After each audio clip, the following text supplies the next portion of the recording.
Hello, this is Josh from the Comic Book Collecting Quest, and it's the new year, or New Year's Eve, but I'm gonna do some comic book reviews here, some comic book reports. The first one is X-Files, number 33, and we start off with this Indian lady on the phone with her daughter, and then she sees a ghost appear, and the ghost says, "We belong," and she spontaneously combusts. So then Mulder and Scully, we fast forward to Mulder and Scully at the residence. Scully is talking about nobody just spontaneously combusts, and then Mulder starts telling her about cases of spontaneous combustion and how eerie it is that there's always this greasy, slick residue left over. And Scully corrects him by telling him that most likely that is the fat from the human. So a little graphic there, but funny. And then we fast forward to Scully doing an autopsy.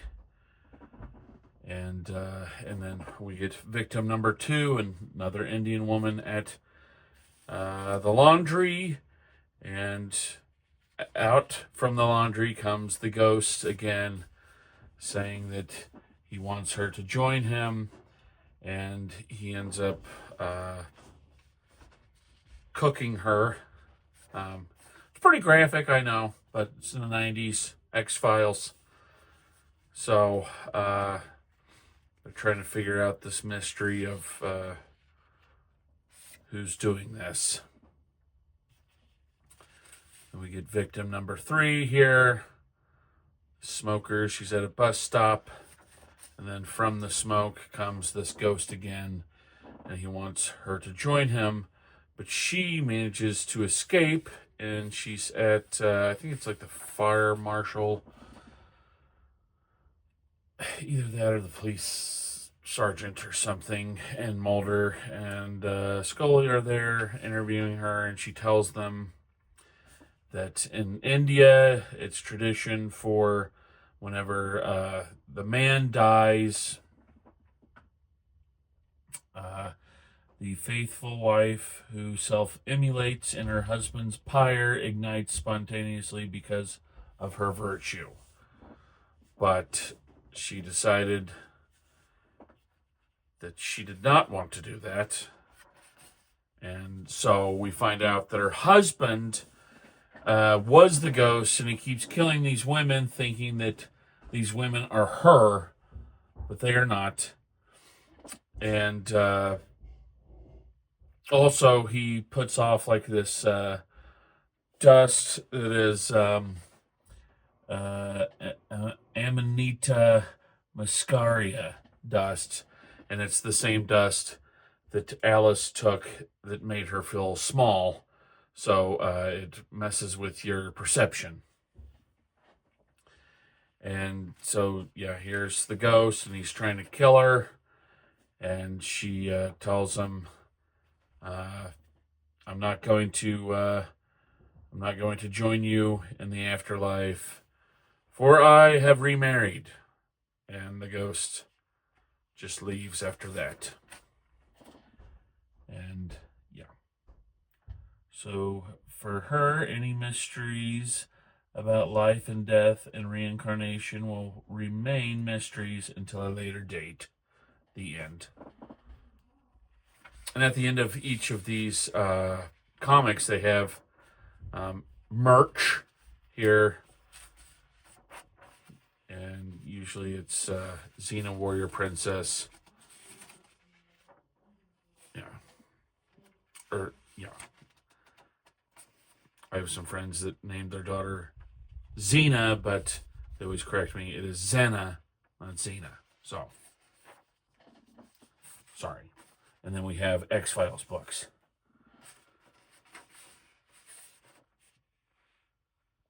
And more X-Files merchandise that I want. All right. So I give that one, I give it a top notch. I loved it. I love these X-Files. Actually, I bought a lot of them off of Cheap Comic Collector, and I'm blowing through them. First of all, they're like super short, they're easy reads, but they are very, very entertaining. So I read, the other day I read like 10 of them in a row. They're really good. I have a lot of them. I think I bought like over 30 of them from him. So this is the X-Files number 34, Skybuster. We are in Alaska. And yeah, this guy hears this strange frequency. And then these crows come and carry him away. And he works for this company here, which I will find later. But now Mulder and Scully are talking to the sheriff. The sheriff tells him about the company. And the company is messing with frequencies to manipulate the ionosphere. And here Scully points out, what about the damage to the ionosphere itself? Because he's making these frequencies to manipulate the ionosphere, or the biosphere.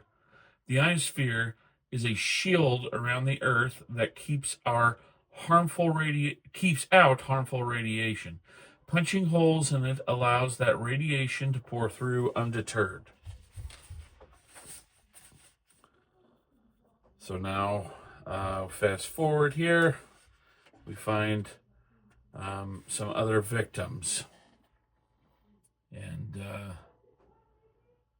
all the individuals attacked had outdoor jobs, which isn't surprising since I'm sure none of us expect the Ravens to start opening doors and killing people in their living rooms. So 2 more people killed by Ravens. And then the sheriff introduces them to his wife, who is an environmentalist, and she tells them about what is going on and how it needs to be shut down. We've got a 3-legged frog, so the environment is being toyed with. And we go to a Native American here who is wearing a Michael Irvin jersey. Is that is? And he tells them a story of his people and their relationship to crows and how, or ravens. I think it's like the raven is the god. And the raven created everything. A Native American origin story, basically, involving ravens. So they go back to this company here, and the lead scientist of the company is trying to get out of there because they're fixing to run another test, and they know, or he knows, that something's going to go on strange with the test, so he's trying to get out of there. Too late. Here come the crows for him, and they carry him off. And so they like, we need to shut down this government program. But despite the report given by myself and Agent Mulder and the continued efforts of the opposition groups to Project HARP, an environmental impact study was never initiated. Congress voted to suspend funding for the Project HARP. Despite this, HARP never shut down. Funding for the project was continued through grants to the involved universities by an undisclosed source. How many times can mankind poke at the sleeping bear that is the earth with a sharp stick in order to find out what will happen before the bear finally bites back? The end. So good.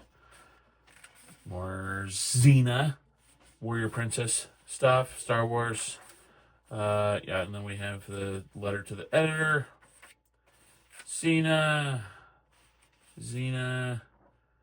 and Jackie Chan. Broken Sword. Yeah. Another top-notch one. I love these. I love them. I'm gonna give them all top-notch because they are really good. The earlier ones had Charles Adlard as the artist, and the art wasn't that great, but it was good. And he was one of the creators of The Walking Dead. He did some of the first, I think the first 5 issues of The Walking Dead or something like that. So now we have the X-Files number 35, NDE, part 1 of 2. So now we go back to Scully's past, and this is when she has graduated from the FBI Academy, and her buddies are talking about their future assignments, and one of them, a very close friend of hers, says that he's going to go undercover, and they're all, watch out and stuff. So now here we are. He's with the mob boss that he works for, and he gets the mob boss like, hey, we're going to go for a ride. Sorry. Get in, we're going to go for a ride. So they go for a ride, and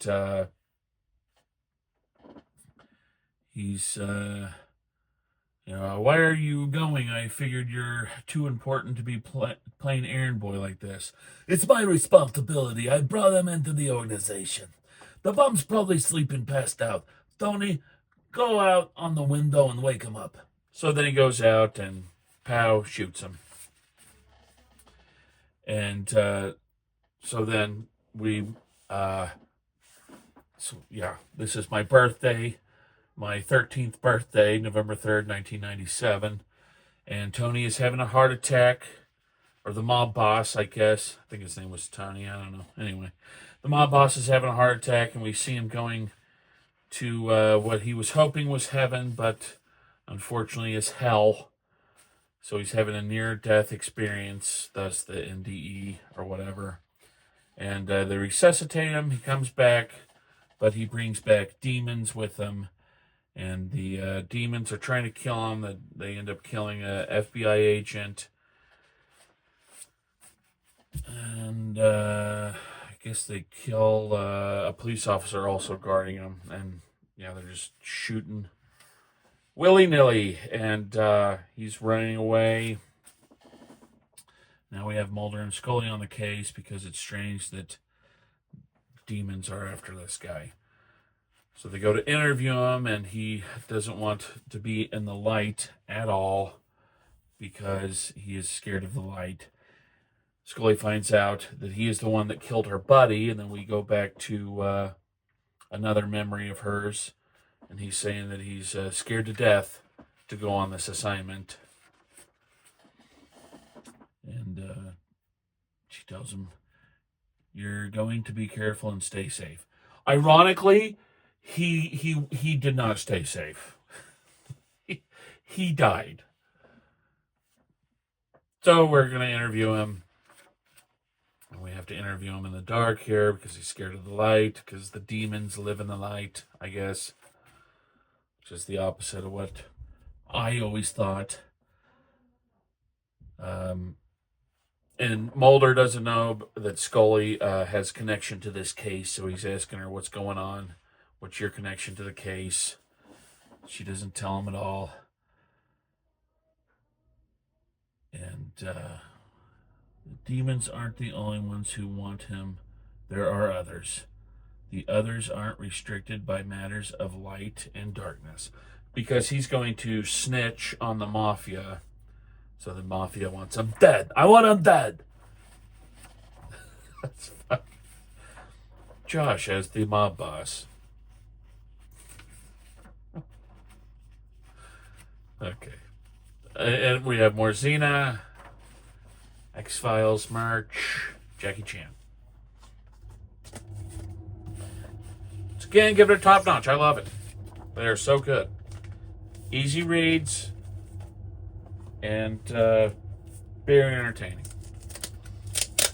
Then we move on to issue number 36, and this is part 2 of NDE. Part 2 of 2, the conclusion. Now she's, giving him the, I want answers.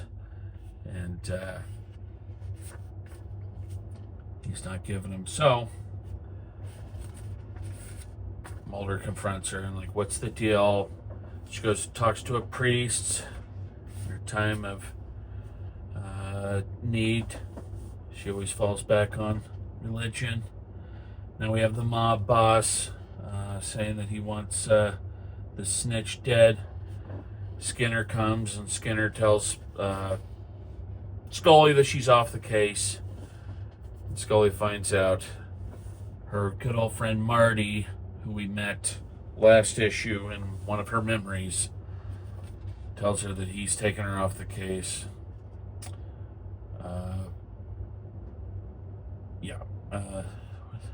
When Tony Romano was sent undercover, the mob he was infiltrating was into the same sort of things you'd expect them to be into: drugs, racketeering, animal smuggling, etc.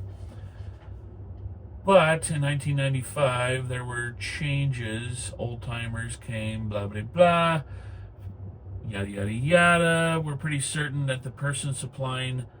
in the face of all that, Tony's little family found a new lucrative avenue of trade: stolen U.S. military weapons, hardware, and software. So then the mob is, they're starting to really get into it. So that's why the FBI was involved. That's why I want Scully off the case. Now this, was his name Tony? Anyway, well, let's just call him Tony. Tony Soprano here decides he was scared to testify. Now he goes back and says, I will testify.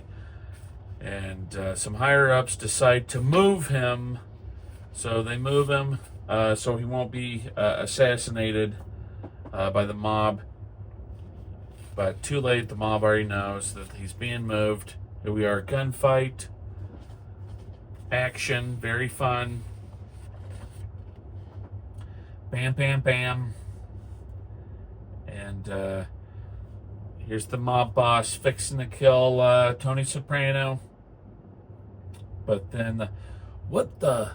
Pow! And then the demons come and steal the mob boss away. And then, of course, Mulder has his moment of... seeing the truth. And so then Tony Soprano here has his deathbed confession. I just hope that same court is more merciful with me. Forgive me. And then he dies. And we don't know. Where's he going? Heaven or hell? We don't know. Not up to us. Very good. Xena merch. More Xena merch. X-Files merch. Is this a... special report X-Files movie update. I can't remember one of my birthdays. Maybe it was I guess it was my 14th birthday. I rented the X-Files movie. Watched it. Sweet memories. Okay, so top notch. Love it. So good. Moving right along here. Kind of flying through these, but they're short, sweet.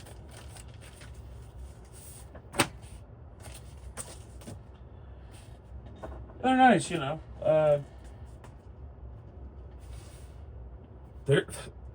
exactly what you want a X-Files comic book to be. I knew they would be good, X-Files, I love that, but they're actually much better than I thought they were going to be. They're really good. So in this one here, we have somebody digging in the trash, but then we see the horns and they run off. And then now this is strange. Some hunters and some goat people. And the goat people run into the hunters. The hunters shoot. One of the goat people tears into the hunter pretty good, kills him, and we see sadly that his wife or mate, the goat woman, is dead. So here we are, Mulder and Scully on the case. Goatman kills local businessman. And this guy tells him, oh, Goatman, this is the sheriff, I guess. You need to go see this scientist who has been researching goats and goat men. And the scientist tells him any sort of rumor about goatmen was just made up in the 70s because nobody liked me. Mulder and Scully leave, and then we see the goatman in the background thanking him.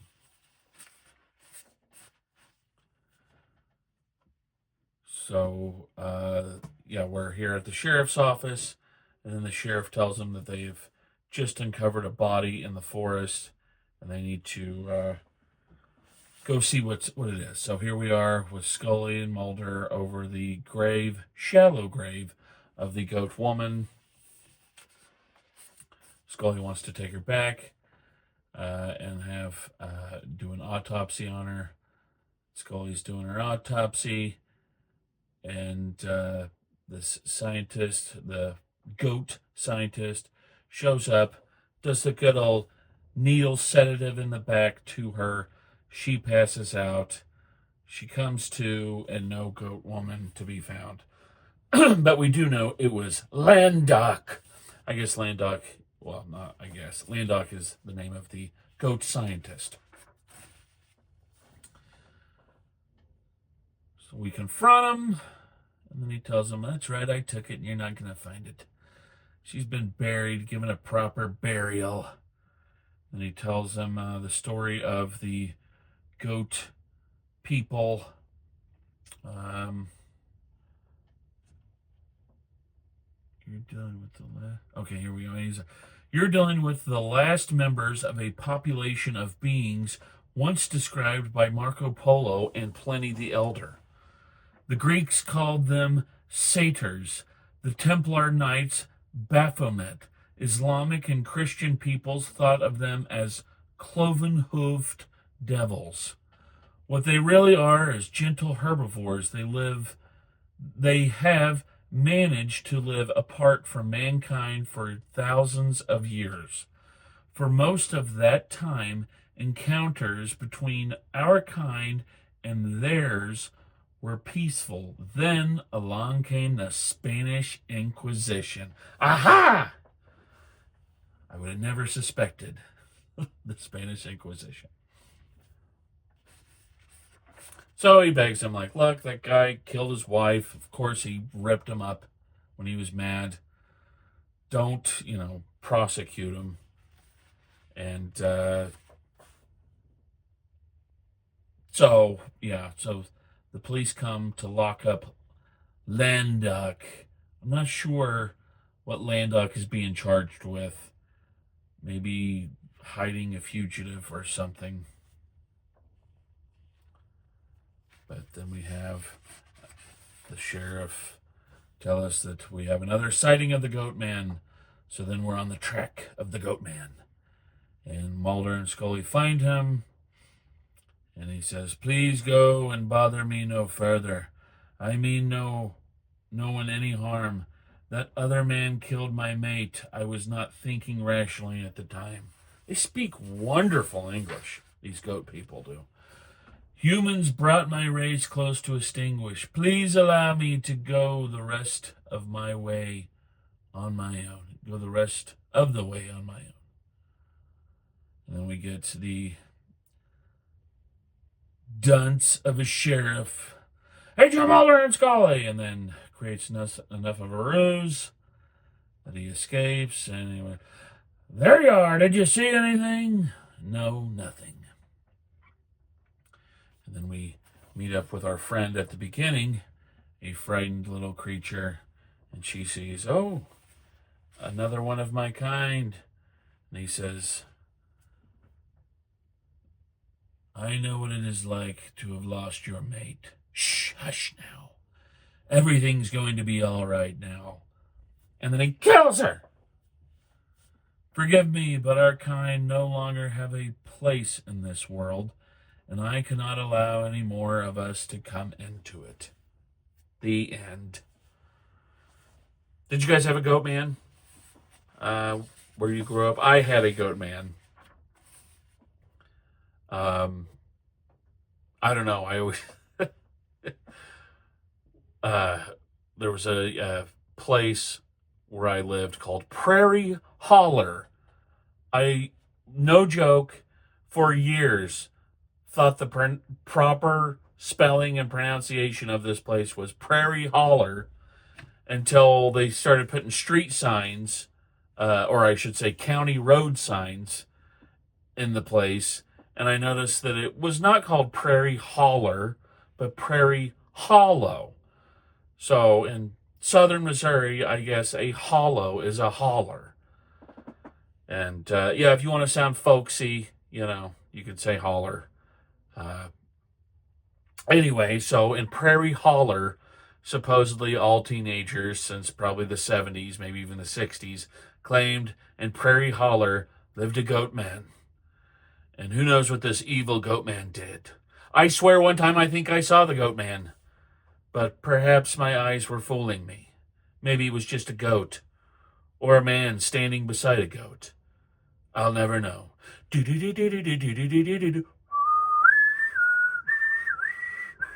Oh, that sucked. Anyway, everybody keep on collecting. Have a good one.